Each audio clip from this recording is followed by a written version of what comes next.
It's a weekend. What's going on with crypto, with the missile strikes happening in the Middle East? Is this terrible for our bags? Should we be shorting or longing? Let's find out now. So happening last night, and obviously the actual stock exchange, SPX and whatnot, the NASDAQ, these are all closed. And so the markets haven't responded.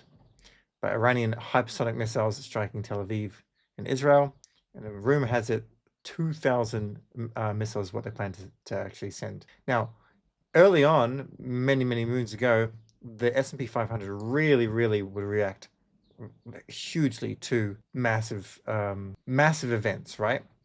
And now they're getting smaller and smaller.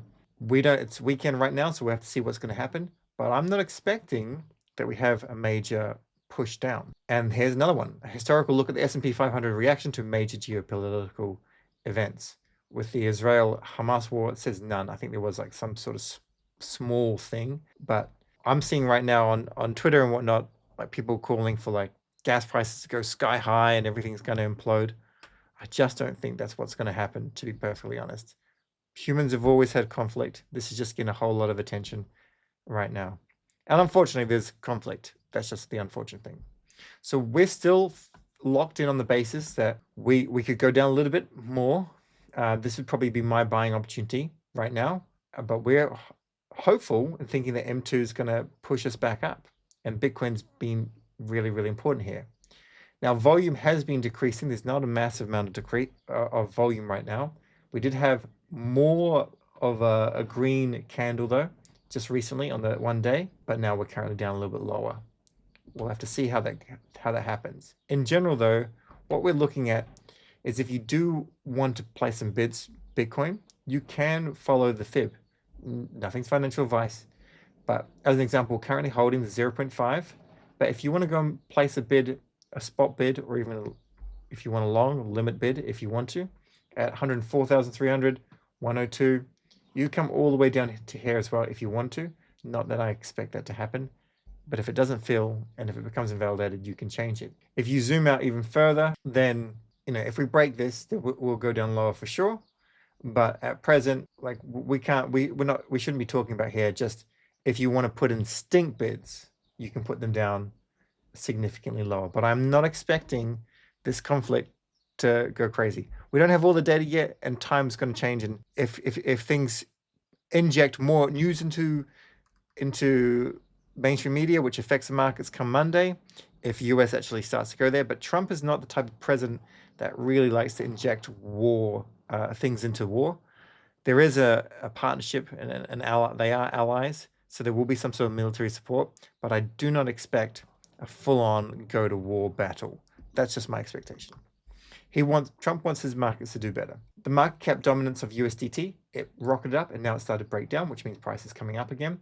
We want to see this come down further and further. And if this comes down further and further, prices will start to get higher with our Bitcoins, Sols, ETH, and whatnot. However, at the same time, for us to start to break out, what we're probably going to see is the Bitcoin and USDT and USDC dominance actually increase and then hit this and then bounce off. And then that could be our altcoin rally. So if this starts to look good and you're like, oh, it's altcoin, it's no altcoin season's coming. This is what happened in the previous cycle. Bam. And then it dropped. It hit the 76%. This is all these assets. And it dropped all the way down to like 40%, like 42% or something, maybe around that. So it basically halved. Our fair and greed is at 63. The more fearful we get, the more red it is, typically when you want to buy. And exchange volume has been increased. This is still a day behind, but this is a higher low, which is good to see. Bitcoin ETFs, money's flowing in with this dip as well. We're not seeing outflows for quite a few days. So yesterday was pretty good. And we've got this as a bit of a chart. If we get a whole lot of red, that's obviously very bearish. But I'm starting to think that we're going to start to have a big green section. Now, one reason why things are kind of boring and I'm getting less views, people not really putting as much time, the trenches aren't as fun, is because of this. The actual euphoria around Bitcoin and crypto is low. I'm still expecting this. I'm expecting this for sure. I'm not a perma bull. I'm certainly a believer of cycles, but I am expecting that we're going to go a little bit crazy to be perfectly honest. But interest rates need to come on down, and it's really hard that Trump's trying to make that happen. It's not super easy. In general, though, if we have a look at Satoshi settings, this is working perfectly. We are now, at least in the 2 hour, we're in a downtrend. Probably on the daily, we're on a downtrend as well. But that doesn't necessarily mean that you short it, because unless you get the entry right at the same time, it doesn't necessarily work out for you. However, you can see we're still on the daily, we're still up with Bitcoin. Let's go through a very quick fire of a little bit of charts and different levels, because I don't want to go on bull posts everything. Solana's doing a whole lot of good stuff. There's club wars on, which we'll talk about in other videos. I want to do more tutorials and stuff. But like, where should we be buying Sol if we're keen on Sol? Which we are. Sol and other tokens as well. So your fib levels, they work really well. So you can go and set your limit orders with whatever you want to earn points on. Drift probably has some sort of point system. You can set them with dupe, maybe get some more dupe last year, even though dupe's not next year, even though dupe's not performing well. Hyperliquid, whatever. Just probably don't go centralized, because you're not going to be rewarded for your efforts. So here, we kind of ignore this one. We want to set some at 0.5, 141. It touched down there and it came off.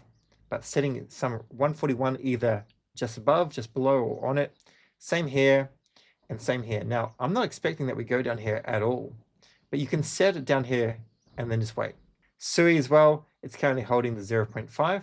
So if things kind of start to go a little bit more bullish come Monday, then this will probably bounce off if Bitcoin goes up as well. So you can even buy some here, and you can set some at these levels as well. And what I've done, just for full transparency, opened a long here, and I've got a limit order here, long, and a limit order here in perps. Hyperliquid, we've been speaking about it like in detail for a week, but we've been mentioning it for a couple of weeks. It is the fastest horse, and it touched 0.5 fib from the last run up, and it just bounced off. It just went straight up. Maybe it briefly touched this, and then off it went. So it's not its all-time high, but it's pretty damn close. But once again, you can still set some buy orders down here. They may not be filled though. ETH, it came down here, and like definitely a nice time to buy, and it's already starting to move up. Here it has a bit of resistance here, but this is where you can set some. I'm pretty confident we're going to go over 0.5 pretty damn soon, to be perfectly honest. Bonk, because people have asked about it. Bonk is not getting a whole lot of attention, not a whole lot of volume, but it could be breaking out, so we're putting it on our watch list now. We have the same system here. You can set a buy order down here. You can set some down at this really low band of support if you want to, and you can buy a little bit here. It's not necessarily time to be actually entering leverage at present, because I don't think Bonk's going to get a whole lot of attention like immediately. But you can see it's going in between these two fib levels a couple of times already.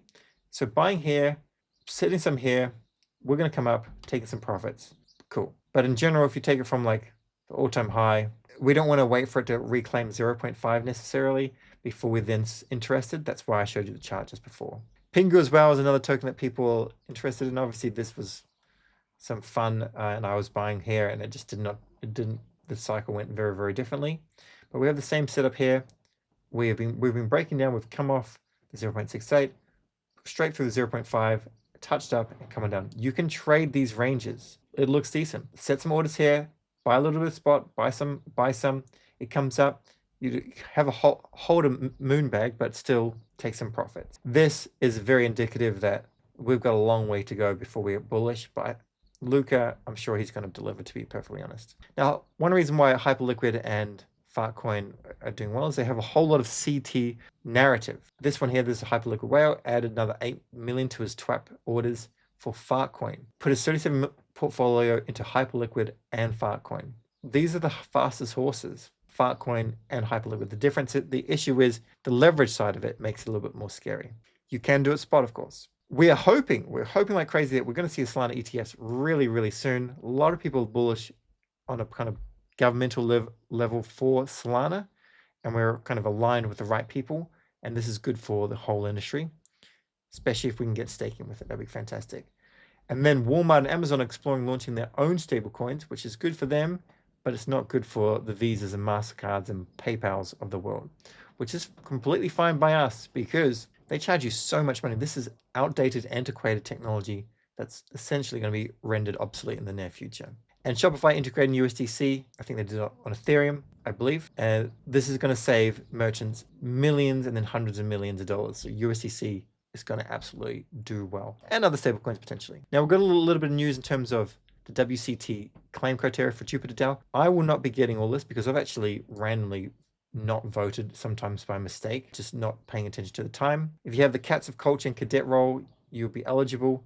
There's a whole lot of FUD on this, and I'm not bullish on this WCT token. I've mentioned before, open this up, this goes to OKXDex. It was like $1, and when that was happening, I was just like, okay, if you have some, I would just be selling it, to be honest. There's nothing amazing about it. I don't know why it exists. So down it goes, but that's not really the point of this. The point is you could be eligible to claim, but not everybody is. And this person here, he's starting to have some good viewpoints. He's a dupe bull, but he's critical of things and constructively critical of things. So Mike the Gambler, maybe worth following from what I've seen thus far. I'm not here to talk about Dupe, the token, because it's not doing very, very well. But the idea of partnering is kind of like what maybe Virtuals is doing, where you lock your Virtuals or something like that, and you end up getting all these benefits. Like the Humor pre-sale, as an example, is a good benefit. WCT is not a good benefit because the criteria on it was a bit silly. I don't really mind. To be honest, if I get any, I'm just going to jeet it until I see a valuable proposition of why it needs a token. Meteor is making some changes, such as sniper taxes applied to large buys.